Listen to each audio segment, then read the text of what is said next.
ಓಂ ಶಾಂತಿ. ಎಲ್ಲರೂ ಸಂತೋಷವಾಗಿದ್ದೀರಾ? ಇಂದು ನಾವು ಬಹಳ ಮುಖ್ಯವಾದ ವಿಷಯವನ್ನು ನೋಡಲಿದ್ದೇವೆ. ಡೊನಾಲ್ಡ್ ಟ್ರಂಪ್ ಅವರು ನಿರಂತರವಾಗಿ ಭಾರತಕ್ಕೆ ವಿರುದ್ಧವಾಗಿ ಕಾರ್ಯನಿರ್ವಹಿಸುತ್ತಿದ್ದಾರೆ. ಭಾರತೀಯರ ಮೇಲೆ ಅವರಿಗೆ ಅಂತಹ ದ್ವೇಷ ಏಕೆ ಎನ್ನುವುದನ್ನು ಯಾರಿಂದಲೂ ಅರ್ಥಮಾಡಿಕೊಳ್ಳಲು ಸಾಧ್ಯವಾಗುತ್ತಿಲ್ಲ. ಏಕೆಂದರೆ ಮೋದಿಯವರು ನನ್ನ ಉತ್ತಮ ಸ್ನೇಹಿತ ಎಂದು ಹೇಳಿದವರೇ ಇದ್ದಕ್ಕಿದ್ದಂತೆ ಭಾರತಕ್ಕೆ ವಿರುದ್ಧವಾಗಿ ಭಯಂಕರವಾಗಿ ಕಾರ್ಯನಿರ್ವಹಿಸುತ್ತಿದ್ದಾರೆ. ವಿಶೇಷವಾಗಿ ಹೆಚ್ಚಿನ ತೆರಿಗೆ ವಿಧಿಸಿದ್ದು ಈಗ H-1B ವೀಸಾವನ್ನು ನವೀಕರಿಸಲು 88 ಲಕ್ಷ ಆಗುತ್ತದೆ ಎಂದು ಹೇಳಿದ್ದಾರೆ. ಅದು ವರ್ಷಕ್ಕೊಮ್ಮೆ ಎಂದು ಹೇಳಿ, ನಂತರ ಇಲ್ಲ, ಇದು ಒಂದು ಬಾರಿಯ ಶುಲ್ಕ ಎಂದು ಹೇಳಿದರು. ಭಾರತೀಯರು ಅಮೆರಿಕದೊಳಗೆ ಬರಬಾರದು ಎಂಬುದು ಅವರ ಉದ್ದೇಶವಾಗಿತ್ತು. ಇದನ್ನು ಸಾಮಾನ್ಯವಾಗಿ ಎಲ್ಲಾ ದೇಶಗಳಿಗೂ ಹೇಳಲಾಗಿದೆಯಾದರೂ ಅಲ್ಲಿ ಹೆಚ್ಚು ವಲಸಿಗರಿರುವುದು ಭಾರತೀಯರೇ. ಹಾಗಾಗಿ ಇದು ಭಾರತೀಯರನ್ನು ಗುರಿಯಾಗಿಸಿಕೊಂಡೇ ನಡೆಯುತ್ತಿದೆ. ಅವರು ಒಂದು ಸಭೆಯಲ್ಲಿ ಕಂಪನಿಗಳು ಭಾರತದಲ್ಲಿ ಸ್ಥಾವರವನ್ನು ಆರಂಭಿಸಲು ಬಯಸಿದರೆ ಅದನ್ನು ಮಾಡಬೇಡಿ ಎಂದು ನಾನು ಹೇಳುತ್ತೇನೆ ಎಂದು ಬಹಿರಂಗವಾಗಿಯೇ ಹೇಳಿದ್ದಾರೆ. ಅಲ್ಲಿ ಬೇಡ, ಭಾರತಕ್ಕೆ ಬೇಡ, ಬೇರೆ ಎಲ್ಲಾದರೂ ಇಟ್ಟುಕೊಳ್ಳಿ ಎಂದು ಹೇಳುತ್ತಾರೆ. ಅದನ್ನು ಮೀರಿ ಇಟ್ಟಾಗ ನನಗೆ ತೀವ್ರ ನಿರಾಶೆಯಾಗಿದೆ ಎಂದು ಹೇಳುತ್ತಾರೆ.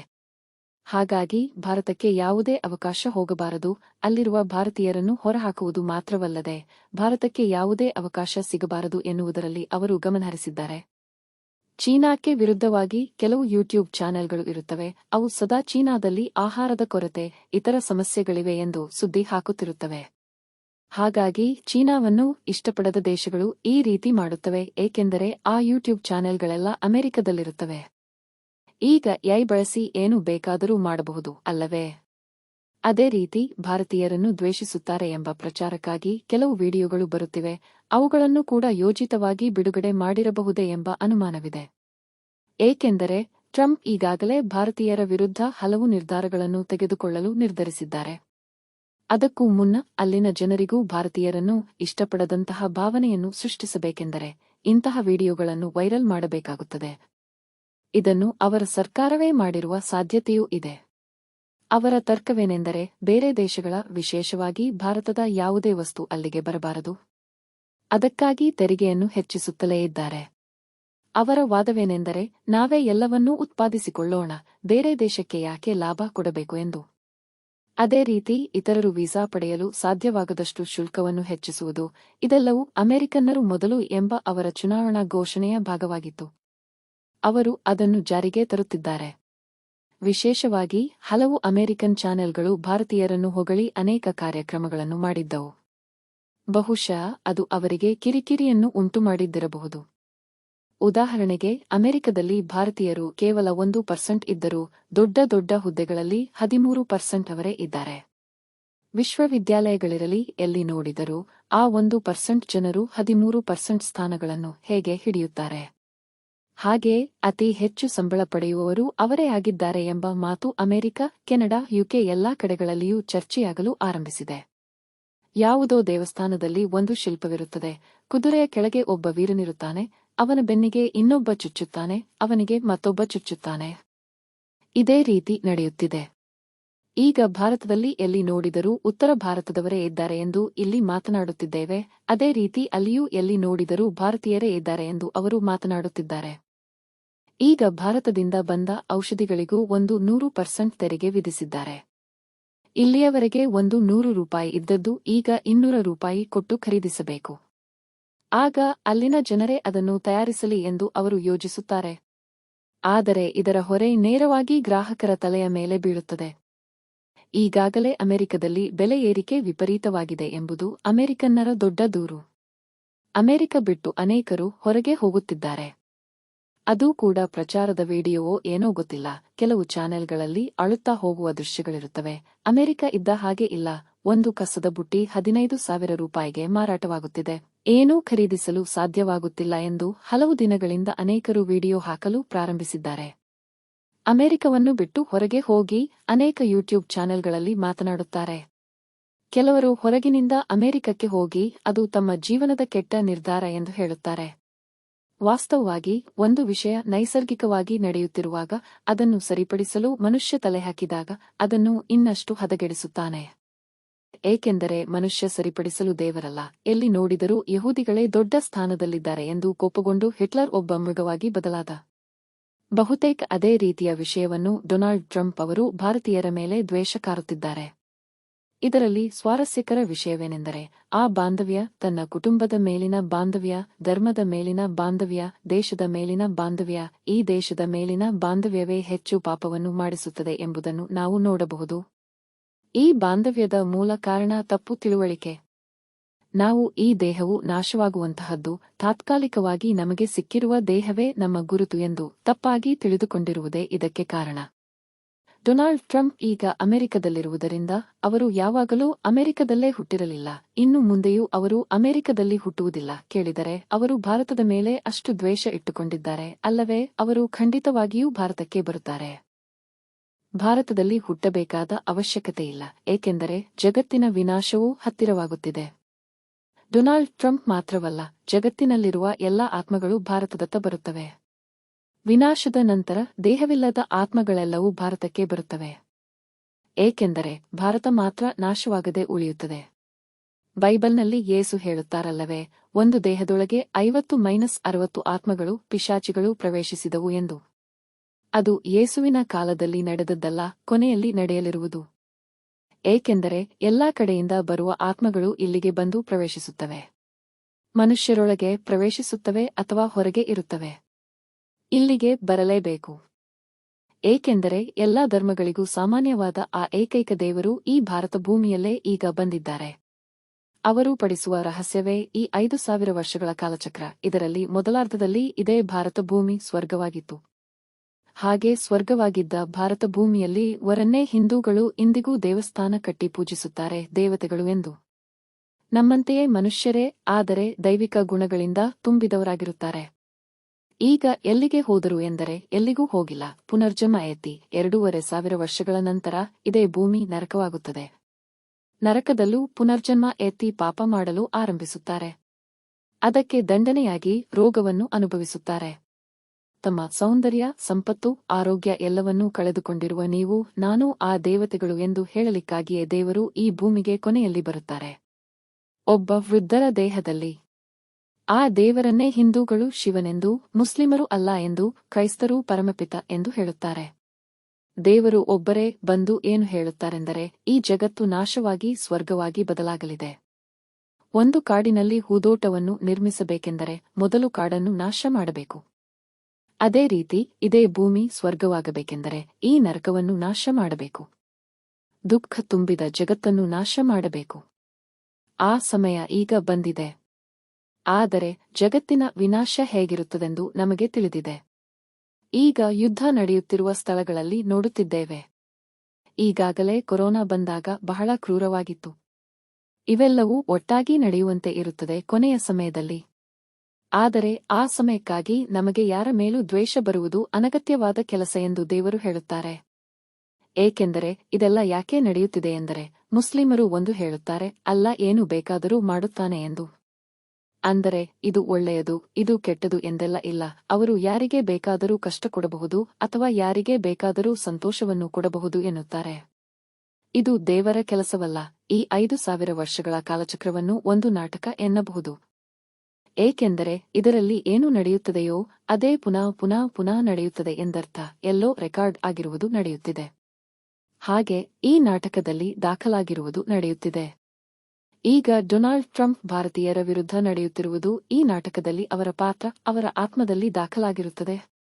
ಆತ್ಮವೆಂದರೆ ಜೀವ, ಅದು ಹುಬ್ಬುಗಳ ಮಧ್ಯದಲ್ಲಿ ನಕ್ಷತ್ರದಂತೆ ಹೊಳೆಯುವುದರಿಂದಲೇ ಇಲ್ಲಿ ಬೊಟ್ಟು ಇಟ್ಟುಕೊಳ್ಳುವ ಪದ್ಧತಿ ಇದೆ. ಪ್ರತಿಯೊಂದು ಆತ್ಮಕ್ಕೂ ಈ 5000 ವರ್ಷಗಳಲ್ಲಿ ಏನೇನು ನಟನೆ ಇದೆಯೋ ಅದನ್ನು ನಟಿಸಲೇಬೇಕು. ಅದೇ ರೀತಿ ಡೊನಾಲ್ಡ್ ಟ್ರಂಪ್ ಅವರಿಗೆ ಈಗ ಏನು ನಟನೆ ಇದೆಯೋ ಅದನ್ನು ಅವರು ನಟಿಸುತ್ತಿದ್ದಾರೆ. ಆದರೂ ಅದರಲ್ಲಿ ಖಂಡಿತವಾಗಿಯೂ ಒಳ್ಳೆಯದು ಇರುತ್ತದೆ. ಆದರೆ ಅದಕ್ಕೂ ಮುನ್ನ ಅನೇಕ ಕಷ್ಟಗಳನ್ನು ದಾಟಬೇಕಾಗುತ್ತದೆ. ನೀವು ಬೈಬಲ್ನಲ್ಲಿ ಯೇಸುವಿನ ಕಥೆಯನ್ನು ನೋಡಬಹುದು, ಮೊಹಮ್ಮದ್ ನಬಿಯವರ ಕಥೆಯನ್ನು ನೋಡಬಹುದು, ರಾಮಾಯಣದಲ್ಲಿ ರಾಮನ ಕಥೆಯನ್ನು ನೋಡಬಹುದು, ಮಹಾಭಾರತದಲ್ಲಿ ಪಾಂಡವರ ಕಥೆಯನ್ನು ನೋಡಬಹುದು. ಎಲ್ಲದರಲ್ಲೂ ಒಂದೇ ವಿಷಯ ಇರುತ್ತದೆ. ಭಯಂಕರವಾಗಿ ಕಷ್ಟಪಡುತ್ತಾರೆ. ಆದರೆ ಈ ವೇದಪುಸ್ತಕಗಳ ಗುರಿ ಏನು? ಸ್ವರ್ಗಕ್ಕೆ ಹೋಗುವುದು. ಹಾಗಾದರೆ ಸ್ವರ್ಗಕ್ಕೆ ಹೋಗುವ ದಾರಿ ಭಯಂಕರ ಕಷ್ಟಕರವಾಗಿರುತ್ತದೆ. ಏಕೆಂದರೆ ನರಕ ನಾಶವಾಗಿ ಸ್ವರ್ಗ ಬರುತ್ತಿದೆ. ಅದಕ್ಕೂ ಮುನ್ನ ಇರುವ ಕಾಲವೇ ಆ ಸ್ವರ್ಗದ ದಾರಿ. ಈಗ ನಾವು ಆ ಕಠಿಣವಾದ ದಾರಿಯಲ್ಲಿ ಹೋಗಬೇಕು. ಹೇಗೆ ಹೋಗಬೇಕು ಗೊತ್ತಾ? ಕಲ್ಲು ಮುಳ್ಳು ಕಾಲಿಗೆ ಮೆತ್ತೆ ಸ್ವಾಮಿಯೇ ಅಯ್ಯಪ್ಪವೇ ಎಂದು ಹಾಡುತ್ತಾ ಹೋಗುತ್ತಾರಲ್ಲವೇ ಅಯ್ಯಪ್ಪ ಭಕ್ತರು. ಆ ರೀತಿ ಸುತ್ತಲಿರುವ ವಿಷಯಗಳು ನಿಮಗೆ ಆನಂದವನ್ನು ಕೊಡುವಂತೆ ಅನುಭವವಾಗಬೇಕು. ಆದರೆ ಅದು ಆನಂದ ಕೊಡುವ ವಿಷಯವಲ್ಲ, ಆದರೂ ನಿಮಗೆ ಅದು ಹಾಗೆ ಅನುಭವವಾಗಬೇಕು. ಅದನ್ನೇ ಬೈಬಲ್ನಲ್ಲಿ ಈ ನಿಮ್ಮ ದುಃಖವು ಸುಖವಾಗಿ ಪರಿವರ್ತನೆಯಾಗುತ್ತದೆ ಎಂದು ಹೇಳಲಾಗಿದೆ. ಯಾವಾಗ? ದೇವರ ಮಾರ್ಗದಂತೆ ನಡೆದಾಗ. ಅದು ಯಾವ ಮಾರ್ಗ ಎಂದರೆ ಬಹಳ ಸರಳ. ನಿಮ್ಮನ್ನು ದೇಹ ಎಂದು ಸಿಕೊಂಡರೆ ಮಾತ್ರ ಸಮಸ್ಯೆ, ದ್ವೇಷ ಎಲ್ಲವೂ ಬರುತ್ತದೆ. ನಾನು ಆತ್ಮ, ಅದೇ ರೀತಿ ಪ್ರತಿಯೊಬ್ಬರೂ ಆತ್ಮ. ಆ ಆತ್ಮದಲ್ಲಿ ದಾಖಲಾಗಿರುವುದನ್ನು ಅವರು ನಟಿಸುತ್ತಿದ್ದಾರೆ. ಇದರಲ್ಲಿ ಸರಿ ತಪ್ಪು ಯಾವುದೂ ಇಲ್ಲ. ಆದರೆ ದುಃಖ ಬರುತ್ತದೆ. ಅದರಲ್ಲಿ ಅತಿ ದೊಡ್ಡ ಇರುತ್ತದೆ. ಏಕೆಂದರೆ ಆ ದುಃಖವನ್ನು ನೀವು ಹೇಗೆ ದಾಟುತ್ತೀರಿ ಎಂಬುದರ ಮೇಲೆ ಸ್ವರ್ಗದಲ್ಲಿ ನೀವು ಎಷ್ಟು ದೊಡ್ಡ ಪದವಿಯನ್ನು ಪಡೆಯುತ್ತೀರಿ ಎಂಬುದು ನಿರ್ಧಾರವಾಗುತ್ತದೆ. ಆ ದುಃಖವನ್ನು ದುಃಖವೆಂದು ನೀವು ದಾಟಿದರೆ ಸ್ವರ್ಗದಲ್ಲಿ ಬಹಳ ಕೆಳಮಟ್ಟದ ಪದವಿ ಸಿಗುತ್ತದೆ. ಆ ದುಃಖವು ನಿಮಗೆ ದುಃಖವೆಂದೇ ಅನುಭವವಾಗದಿದ್ದರೆ ಸ್ವರ್ಗದಲ್ಲಿ ಉನ್ನತ ಪದವಿ ಸಿಗುತ್ತದೆ. ಉದಾಹರಣೆಗೆ, ಶ್ರೀರಾಮನು ತನ್ನ ಸಂಪತ್ತು, ರಾಜ್ಯ ಎಲ್ಲವನ್ನೂ ಬಿಟ್ಟು ಇದ್ದಕ್ಕಿದ್ದಂತೆ ಮನೆಯಿಂದ ಹೊರಗೆ ಹೋಗು ಎನ್ನುತ್ತಾರೆ. ಅವರು ನಗುಮೊಗದಿಂದ ಹೋಗುತ್ತಾರೆ. ನಾನು ಆಳಿದರೆ ಏನು, ನನ್ನ ತಮ್ಮ ಆಳಿದರೆ ಏನು ಎಂದು. ಆ ಸಮಯದಲ್ಲಿ ಇದು ನ್ಯಾಯವೇ ಅನ್ಯಾಯವೇ ಎಂದು ಏನೂ ಕೇಳಲಿಲ್ಲ ಅಲ್ಲವೇ? ಅದೇ ರೀತಿ ನಡೆಯುತ್ತದೆ. ಇದು ಜಾಗತಿಕ ಮಟ್ಟದಲ್ಲಿ ಮಾತ್ರವಲ್ಲ, ಕುಟುಂಬಗಳಲ್ಲಿ, ಮನೆಯಲ್ಲಿ ಆಸ್ತಿ ಸಮಸ್ಯೆ, ಇದೆಲ್ಲ ನಡೆಯುತ್ತದೆ. ಆಗ ಇದಕ್ಕೆ ಕಾರಣರಾದವರ ಮೇಲೆ ನಿಮಗೆ ಕೋಪ ಬಂದಾಗ ನಿಮ್ಮ ಆಸೆ ಹೋಗುತ್ತದೆ. ಅದಕ್ಕೆ ಬದಲಾಗಿ ಇದು ನಾಟಕದಲ್ಲಿ ಅವರಿಗೆ ದಾಖಲಾಗಿದೆ, ಆದರೆ ನಾನು ಅದನ್ನು ಹೇಗೆ ದಾಟುತ್ತೇನೆ ಎಂಬುದರ ಮೇಲೆ ಸಣ್ಣ ಮೀನನ್ನು ಬಿಟ್ಟು ದೊಡ್ಡ ಮೀನನ್ನು ಹಿಡಿಯುತ್ತೀರಿ. ಸ್ವರ್ಗದ ಉನ್ನತ ಪದವಿ, ಶ್ರೀನಾರಾಯಣನ ಪದವಿಯನ್ನು ಪಡೆಯುತ್ತೀರಿ. ಇಲ್ಲಿರುವ ನಾಶವಾಗುವ ಸಂಪತ್ತನ್ನು ನಗುಮೊಗದಿಂದ ಬಿಡುವುದರ ಮೂಲಕ. ಅದಕ್ಕೆ ಏನು ಮಾಡಬೇಕು? ನನಗೆ ಈ ದೇಹವೇ ಇಲ್ಲ, ದೇಹವೆಂದು ಸಿಕೊಂಡರೆ ತಾನೇ ನಾನು ಈ ಕುಟುಂಬಕ್ಕೆ ಸೇರಿದವನು, ಈ ದೇಶಕ್ಕೆ ಸೇರಿದವನು, ಈ ಧರ್ಮಕ್ಕೆ ಸೇರಿದವನು ಎಂದು ಸಿಕೊಳ್ಳುವುದು. ಹಾಗೆ ನೀವು ಸಿಕೊಂಡರೆ ಖಂಡಿತವಾಗಿಯೂ ಪಾಪ ಮಾಡುತ್ತೀರಿ. ನಿಮಗೆ ಒಂದು ಅನ್ಯಾಯ ನಡೆಯುತ್ತಿದೆ ಎಂದು ನೀವು ಭಾವಿಸಿದರೆ, ಆದರೆ ನಾನು ಕೇವಲ ಆತ್ಮ, ನನ್ನ ಪ್ರಕಾರ ಈಗಾಗಲೇ ಜಗತ್ತು ನಾಶವಾಗಿದೆ, ಸ್ವರ್ಗ ಬಂದಿದೆ. ಆದರೆ ಇನ್ನೂ ಬಂದಿಲ್ಲ, ಬಂದಿದೆ ಎಂದು ನಾನು ಬದುಕಬೇಕು. ಅಂದರೆ ಸ್ವರ್ಗದಲ್ಲಿ ಕಾಮ, ಕ್ರೋಧ, ಮೋಹ, ಲೋಭ, ಅಹಂಕಾರವೆಂದರೆ ಏನೆಂದೇ ತಿಳಿದಿರುವುದಿಲ್ಲ. ಆ ಗುಣ ಈಗ ನನ್ನೊಳಗೆ ಇರಬೇಕು. ಅದಕ್ಕೆ 2 ವಿಷಯಗಳನ್ನು ಮಾಡಬೇಕು. ಒಂದು, ಆತ್ಮನೆಂದು ತಿಳಿದು ಆತ್ಮದ ತಂದೆಯಾದ ಶಿವ ಪರಮಾತ್ಮನನ್ನು ಸ್ಮರಿಸಬೇಕು. ಅವರು ಕೆಂಪು ಬಣ್ಣದ ಜ್ಯೋತಿರ್ಲೋಕದಲ್ಲಿ ನಕ್ಷತ್ರದಂತೆ ಇದ್ದಾರೆ. ಆತ್ಮಗಳಾದ ನಾವು ಅಲ್ಲಿಂದಲೇ ಬಂದಿದ್ದೇವೆ. ಜಗತ್ತು ನಾಶವಾದಾಗ ಅಲ್ಲಿಗೆ ಹೋಗಲಿದ್ದೇವೆ. ಹಾಗಾಗಿ ದೇಹವೇ ಇಲ್ಲ, ನಾನು ಕೇವಲ ಜ್ಯೋತಿಯಾಗಿದ್ದೇನೆ. ನನ್ನ ತಂದೆ ಶಿವನು ಜ್ಯೋತಿಯಾಗಿದ್ದಾರೆ ಎಂದು ಅವರನ್ನು ಸ್ಮರಿಸುತ್ತಲೇ ಇರಬೇಕು. ಏನು ಮಾಡಿದರೂ ಅವರನ್ನು ಸ್ಮರಿಸಿದಂತೆ ಆತ್ಮವು ಪವಿತ್ರವಾಗುತ್ತದೆ. ಪವಿತ್ರವಾದಂತೆ ಸ್ವರ್ಗದ ಹತ್ತಿರ ನಾನು ಹೋಗುತ್ತಿದ್ದೇನೆ ಎಂಬುದು ಮನಸ್ಸಿನಲ್ಲಿ ಓಡಾಡುತ್ತಿದ್ದರೆ ನಿಮಗೆ ಸಂತೋಷವಿರುತ್ತದೆ. ಏಕೆಂದರೆ ಅದು ಒಂದು ದೊಡ್ಡ ಅಲ್ಲವೇ? ಈಗ ಅನೇಕ ಹೋರಾಟಗಳು ತಿರುಗಿದ ಕಡೆಯಲ್ಲೆಲ್ಲ. ಈಗ ಕಾಶ್ಮೀರ, ಲಡಾಖ್ನಲ್ಲಿ ಕೂಡ ದೊಡ್ಡ ಸಮಸ್ಯೆ. ನೇಪಾಳ, ಶ್ರೀಲಂಕಾ, ಪಾಕಿಸ್ತಾನ, ಮಣಿಪುರದಲ್ಲಿ ಹೀಗೆ ಅನೇಕ ಕಡೆ ನೋಡುತ್ತಿದ್ದೇವೆ. ಇಲ್ಲೇ ಇರುವವರಂತೆ ಜಗಳವಾಡುತ್ತಿದ್ದಾರೆ. ಜೈಲಿನಿಂದ ಹೊರಗೆ ಬರಬೇಕು, ಜೈಲಿನೊಳಗೆ ನನಗೆ ಹಕ್ಕು ಬೇಕೆಂದು ಜಗಳವಾಡುವುದು ಹುಚ್ಚುತನ. ಜೈಲಿನಿಂದ ಹೊರಗೆ ಬರುವುದೇ ನಮ್ಮ ಗುರಿಯಾಗಿರಬೇಕು. ಅದೇ ರೀತಿ ಇದು ರಾವಣನ ಜೈಲು, ಈ ಜಗತ್ತು. ರಾವಣನೆಂದರೆ ಕಾಮ, ಕ್ರೋಧ, ಮೋಹ, ಲೋಭ, ಅಹಂಕಾರ. ಈ 5 ವಿಕಾರಗಳು ಪುರುಷನಲ್ಲಿ ಮತ್ತು ಇದೇ 5 ವಿಕಾರಗಳು ಸ್ತ್ರೀಯಲ್ಲಿ ಸೇರಿ 10 ತಲೆಯ ರಾವಣನಾಗುತ್ತಾನೆ. ಅವನ ಹಿಡಿತದಲ್ಲೇ ಎಲ್ಲರೂ ಇದ್ದೇವೆ. ಅದಕ್ಕೆ ಕಾರಣ ನಿಮ್ಮನ್ನು ದೇಹವೆಂದು ನಂಬಿಸುವುದು. ಆ ದೇಹದ ಗುರುತೇ ನಿಮ್ಮ ಗುರುತು ಎಂದು ನಂಬಿಸುವುದು. ಅಮೆರಿಕನ್, ಆಫ್ರಿಕನ್, ಅದರಿಂದಲೇ ತಾನೇ ಸಮಸ್ಯೆ. ನಾನು ಕೇವಲ ಆತ್ಮ, ಎಲ್ಲರೂ ಆತ್ಮ, ನನ್ನ ತಂದೆಯ ಮಕ್ಕಳು, ಸಹೋದರರು. ನಾನು ಹಿರಿಯ ಸಹೋದರ. ನಾನು ದೇವರಿಗೆ ಮೊದಲೇ ಮಗನಾಗಿದ್ದೇನಲ್ಲವೇ? ಆಗ ಧರ್ಮರಾಯನು ಹೇಗಿರುತ್ತಾನೆ? ಪಂಚಪಾಂಡವರಲ್ಲಿ ಧರ್ಮರಾಯನು ಮಾತ್ರ ಆ ಧರ್ಮದ ಮಾರ್ಗದಲ್ಲೇ ನಡೆಯುತ್ತಾನೆ. ಅಷ್ಟು ಶಾಂತವಾಗಿರುತ್ತಾನೆ. ಉಳಿದವರು ಕೋಪಗೊಳ್ಳುತ್ತಾರೆ. ಆ ರೀತಿ ನೀವು ಇರಬೇಕು. ಇತರರು ನಮ್ಮಿಂದ ವಯಸ್ಸಿನಲ್ಲಿ ದೊಡ್ಡವರಿರಬಹುದು, ಸೌಲಭ್ಯದಲ್ಲಿ ದೊಡ್ಡವರಿರಬಹುದು, ಆದರೆ ನಮಗಿಂತ ಅವರು ಚಿಕ್ಕವರೇ. ಅದಕ್ಕಾಗಿಯೇ ತುಂಟತನ ಮಾಡುತ್ತಾರೆ. ಹಾಗಾಗಿ ಹಿರಿಯವರೇ ನೋಡಿಕೊಂಡು ನಡೆಯಬೇಕು. ಹಾಗೆ ದೇವರ ಸ್ಮರಣೆಯಲ್ಲಿದ್ದು ಆ ಆತ್ಮವು ಶಾಂತವಾಗಬೇಕು, ತನ್ನ ಭ್ರಮೆಯಿಂದ ಹೊರಬರಬೇಕು ಎಂಬ ಶುಭ ಭಾವನೆಯನ್ನಿಟ್ಟುಕೊಂಡು ನಾವು ನಮ್ಮ ಮನೆಗೆ ಹೋಗುತ್ತಲೇ ಇರಬೇಕು. ಯಾರ ಮೇಲೂ ಯಾವುದೇ ರೀತಿಯ ದುಃಖ, ವಿಷಾದ ಅಥವಾ ಕೋಪ, ಸೇಡು ತೀರಿಸಿಕೊಳ್ಳುವ ಗುಣ ಸ್ವಲ್ಪವೂ ಇಲ್ಲದಿದ್ದರೆ ನೀವು ಸ್ವರ್ಗದಲ್ಲಿ ಉನ್ನತ ಪದವಿಯನ್ನು ಬಿಡುತ್ತೀರಿ.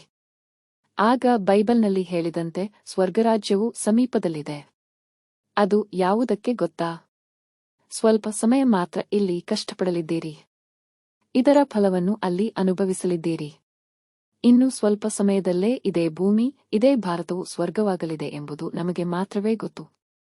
ಇತರರಿಗೆ ಗೊತ್ತಿಲ್ಲ. ಅದಕ್ಕಾಗಿಯೇ ಇಷ್ಟು ಸಮಸ್ಯೆ. ಒಂದು ದೇಶವನ್ನು ನಾಶ ಮಾಡುವುದಕ್ಕೂ ಮುಂದಾಗುತ್ತಾರೆ. ಏನೇನೋ ನಡೆಯುತ್ತಿದೆ.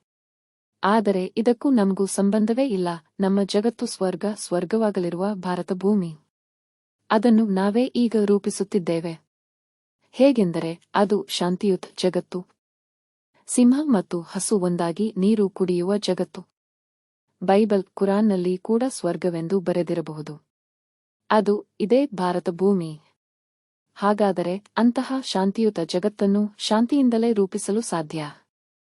ಆಗ ನೀವು ಶಾಂತರಾಗಿರಿ. ಈಗ ಅವರು ಆಕ್ರೋಶದಿಂದ ಪದವಿ, ದೇಹ ಇರುವವರೆಗೂ ತಾನೇ ಪದವಿ. ದೇಹ ಹೋದರೆ ಆ ಅಹಂಕಾರ ಇರುತ್ತದೆ. ಆಗ ಅವರು ದೇಹದಲ್ಲಿದ್ದು ಅಥವಾ ದೇಹದ ಹೊರಗಿದ್ದು ಈ ಜ್ಞಾನವನ್ನು ಕೇಳುತ್ತಾರೆ. ಆ ಆತ್ಮಗಳಿಗೂ ಮುಕ್ತಿ ಕೊಡುವುದು ನಮ್ಮ ಕರ್ತವ್ಯ. ದ್ವೇಷವಿದ್ದರೆ ನಾವು ಮುಕ್ತಿ ಕೊಡಲು ಸಾಧ್ಯವೇ? ಯಾರ ಮೇಲಾದರೂ ದ್ವೇಷವಿದ್ದರೆ ಅವರೇ ನಿಮ್ಮ ಮುಂದೆ ಬಂದು ನಿಲ್ಲುತ್ತಾರೆ. ಆ ಸಮಯದಲ್ಲಿ ನಿಮಗೆ ಕೋಪ ಬಂದರೆ ಆಮೇಲೆ ನಿಮಗೆ ಬೇರೆಯವರು ಮುಕ್ತಿ ಕೊಡಬೇಕಾಗುತ್ತದೆ.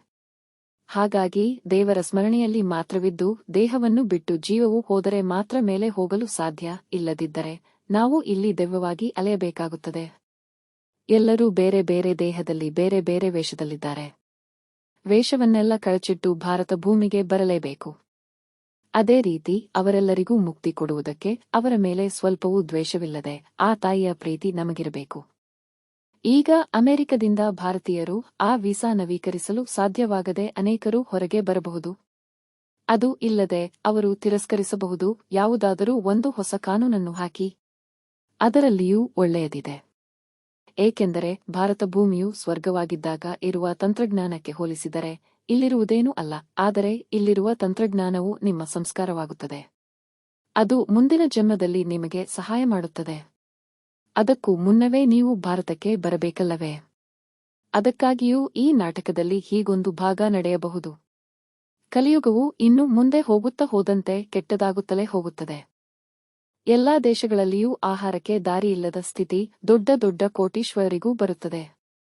ಏನು ಬೇಕಾದರೂ ನಡೆಯಬಹುದು. ನಾವು ಒಬ್ಬ ದೇವರ ಸ್ಮರಣೆಯನ್ನು ಹೊರತುಪಡಿಸಿ ಬೇರೇನೂ ಮನಸ್ಸಿನಲ್ಲಿ ಬರಲು ಬಿಡಬೇಡಿ. ನಕಾರಾತ್ಮಕವಾದ ಆಲೋಚನೆಯನ್ನೇ ಬರಲು ಬಿಡಬೇಡಿ. ಅಂತಹ ನಕಾರಾತ್ಮಕವಾದ ಪರಿಸ್ಥಿತಿಯಲ್ಲಿ ಅದುವೇ ಮುಖ್ಯ. ಆ ಸಮಯದಲ್ಲಿ ಆ ಸಮಯಕ್ಕಾಗಿಯೇ ಬೈಬಲ್ನಲ್ಲಿ ಯೇಸು ಒಂದು ಹೇಳಿದರು. ಕಾಗೆಗೂ ಗುಬ್ಬಿಗೂ ಮುಂದಿನ ಹೊತ್ತಿನ ಆಹಾರವನ್ನು ಸಿದ್ಧಪಡಿಸಿಡುವ ದೇವರಿಗೆ ಅದಕ್ಕಿಂತ ಶ್ರೇಷ್ಠನಾದ ಮನುಷ್ಯನಾದ ನಿನಗೆ ಸಿದ್ಧಪಡಿಸುವುದಿಲ್ಲವೇ? ಯಾಕೆ ಯಾವಾಗಲೂ ಅದರ ಬಗ್ಗೆ ಚಿಂತಿಸುತ್ತಿರುತ್ತೀಯಾ? ಇದೆಲ್ಲವೂ ಕೊನೆಯ ಸಮಯಕ್ಕೆ. ಅದರಿಂದ ಯಾವುದೇ ಕಾರಣಕ್ಕೂ ಯಾರ ಮೇಲೂ ನಕಾರಾತ್ಮಕ ಆಲೋಚನೆ ಬೇಡ, ನಂಬಿಕೆಯಿಲ್ಲದ ಸ್ಥಿತಿಯೂ ಬೇಡ. ನೇರವಾಗಿ ದೇವರ ರಕ್ಷಣೆಯಲ್ಲಿ ಕೊನೆಯಲ್ಲಿ ನಾವು ಇರಲಿದ್ದೇವೆ. ದೇವರನ್ನು ಮಾತ್ರ ಗಟ್ಟಿಯಾಗಿ ಹಿಡಿದುಕೊಂಡು ಆ ಸಮಯವೇ ಇಂದು ನಾಸ್ತಿಕತೆ ಉವವರಿಗೂ ದೇವರ ನಂಬಿಕೆ ಬರಲು ಆರಂಭವಾಗುತ್ತದೆ. ಏಕೆಂದರೆ ಆ ಒಂದು ಅಹಂಕಾರದಲ್ಲಿ ಆಡುವಾಗ ತಿಳಿದಿರುವುದಿಲ್ಲ ನಾವೇ ದೊಡ್ಡವರು ಎಂದು. ಇದರಲ್ಲಿ ಏನಂದ್ರೆ ಟ್ರಂಪ್ ಅವರು ಅಧ್ಯಕ್ಷರಾಗಿ ಅಧಿಕಾರ ಸ್ವೀಕರಿಸಿದ ಕೂಡಲೇ ಯಾರೋ ಹೇಳಿದರು, ಈ ಜಗತ್ತಿನಲ್ಲೇ ಅತಿ ಶಕ್ತಿಶಾಲಿ ವ್ಯಕ್ತಿ ನಾನೇ, ಟ್ರಂಪ್ ಎಂದು ಅವರ ಬಳಿ ಹೇಳಿದರಂತೆ. ಆದರೆ ಅವರು ಹೇಳಿದರು, ಅದೆಲ್ಲ ಇಲ್ಲ, ಜೀಸಸ್ ಕ್ರೈಸ್ಟ್ ಎಂದು. ಅದಕ್ಕೆ ಚಪ್ಪಾಳೆ. ಏಕೆಂದರೆ ಅವರು ಮತ ಪಡೆಯಲು ಅದೊಂದು ಕಾರಣವಾಗಿತ್ತು. ಅವರು ಕ್ರೈಸ್ತ ಧರ್ಮಕ್ಕೆ ವಾಗಿ.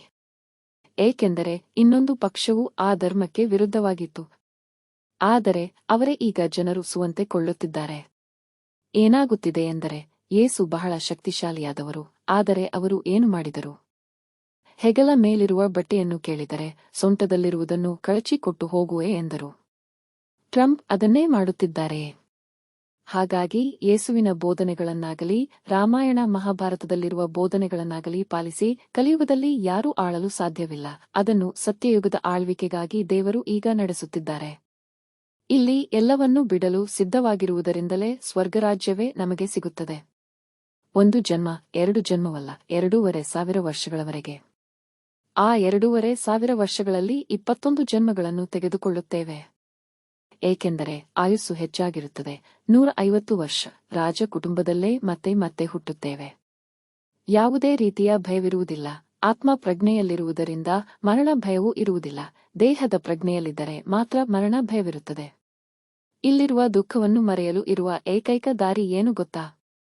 ಕೆಲವು ಸಿನೆಮಾಗಳಲ್ಲಿ ಕೂಡ ತೋರಿಸುತ್ತಾರೆ. ಆ ವಿದೇಶಗಳಲ್ಲಿ ಮರುಭೂಮಿಯಲ್ಲಿ ಸಿಕ್ಕಿಹಾಕಿಕೊಂಡು ಅಲ್ಲಿಂದ ತಪ್ಪಿಸಿಕೊಂಡು ತಮ್ಮ ತಾಯ್ನಾಡಿಗೆ ಬರುವುದು. ಆಗ ದಾರಿ ಕಷ್ಟಕರವಾಗಿರುತ್ತದೆ.